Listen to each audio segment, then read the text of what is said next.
time around, bro. It's Grow TV, where we grow together and learn about God. I'm Stacy. You might be wondering about these. I'm actually wondering myself. I know they're gloves, but what kind? I tried gardening in them. No good. I can't hold anything. I thought they might be baseball gloves, but I can't catch anything. I tried using them as oven mitts, and I cannot even tell you how many pans of cookies were ruined. I know what these are. These are boxing gloves. They're for punching. I had an uncle who was a boxer. He used to invite my mom to sit in his corner during boxing matches. I guess she had a knack for developing a winning game plan. She would watch the other boxer to see things that they were doing, see if they had tendencies. Like if the other boxer kept dipping their guard hand down before their chin when they threw a jab. Then BAM! KO! That means knockout. Hey, Stacy. Whoa. I come in peace. Oh, I was just talking about my uncle who used to be a boxer.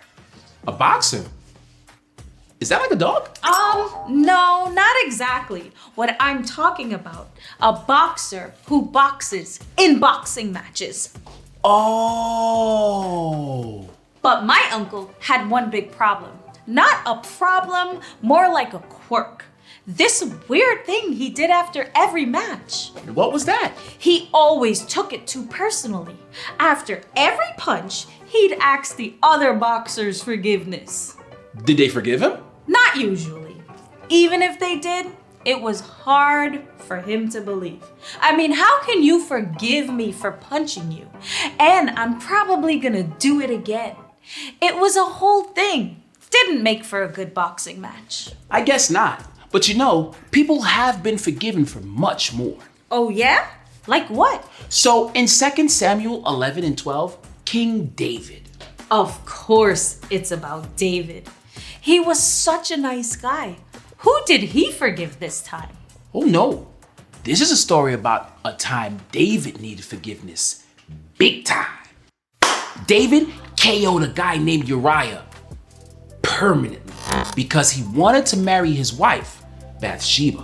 Whoa, that's worse than a punch in the face. Told you. So, because he was the king, he was in charge of Israel's army. He made a plan to send Uriah to the front lines of the battlefield where it was most dangerous. Are you serious? Oh, yes. David was almost positive that Uriah would be killed, and he was right.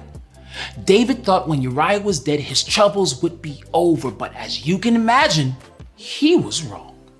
God sent a man named Nathan to David. Nathan told David a story about a very rich man who stole a lamb from a very poor man. After the story, it says in 2 Samuel 12, verse 5 through 6, David burned with anger against the man and said to Nathan, "As surely as the Lord lives, that man who did this must die. He must pay for that lamb 4 times over because he did such a thing and had no pity." I could see where this is going. David is lowering his left hand and he's about to take a hook to the chin. I guess something like that. Nathan told David that he was that man. Then he explained that God knew exactly what David had done to Uriah. BAM! KO! That means knockout. I know. Because of what David had done, there were big time consequences for him and his family. But David felt awful and said in verse 12-13, "I have sinned against the Lord."